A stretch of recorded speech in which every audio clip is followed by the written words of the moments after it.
Jump on here real quick to share a few things that have come up in some of the meetings that I've been having this week with some of my event planning clients.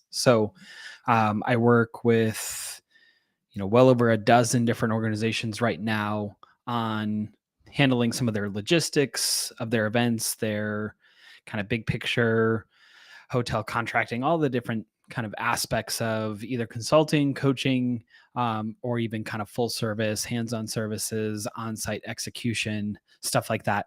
But something came up a few times in the last week that I thought was really interesting and I wanted to share it with you. Um, part of the One of the things that they have been asking is they've been asking this question: how do we build our agenda? I was in two or three different meetings in the last week, really, where the clients were asking this question. We had a couple different options. Should we come in on Tuesday? Should we come in on Wednesday? We're going to do team building. What should we do with team building? How do we break it up? Should it be everybody? Should it be departments? There's Anytime you're planning an event, there are a ton of different questions that get asked. And oftentimes we don't really have, um, we don't know what we can do. And in most cases, there's trade-offs with any decision that we make. Something that I found that was really helpful is asking some of these foundational questions when we were having the meeting. And so wanted to share those with you because um, whenever I'm planning an event, whether it's full service or even just kind of that coaching consulting piece, um, asking these questions really provides some of that clarity, and then also really builds the event foundation so that you can build whatever programming you want on top of that foundation. And so wanted to share three questions that I often ask in some of these meetings that I asked in these meetings this week that provided a lot of clarity for the team. So the first question I often ask is, I ask them to finish this sentence. I say, this event is successful if, and then I kind of leave it there. Right. So if you're planning an event, if you're an event expert, accidental event planner like I was, whatever kind of place you find yourself in, if you've been voluntold or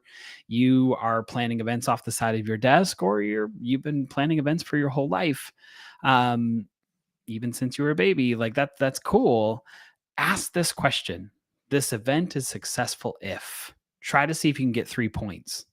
So some people say we have 200 attendees. If we get 30 monthly donors, whatever those measures of success are, it's really, really important to identify the target. So ask this question: the event is successful if. Another question that I asked in one of the meetings, which was really helpful, is um, basically, when the event is done, what do we want our people to know, feel, and do? So, after the event is done, what do we want them to know? We want them to know that they're a valued part of this organization. We want them to know that we have a travel partner that you should be booking through. We want them to know that, fill in that blank. Ask that stakeholder, ask that leader, ask your planning team. When the event's done, what do we want people to know? What do we want them to feel? We want them to feel like they're celebrated. We want them to feel like they're valued. We want them to feel like X, Y, or Z. Go ahead and fill it in. And then what do we want them to do or be motivated to do? If you're planning a donor event, it's give, participate, jump in. Um, you know, different types of things, different actions for different people. What do we want them to do when the event is done? Um, and then the last question is, what change do you want to see in your attendees? So how do we take them from point A to point B? Events are all about change. Nobody plans an event hoping that it will stay the same, right? They jump in. We want people to grow. We want people to change.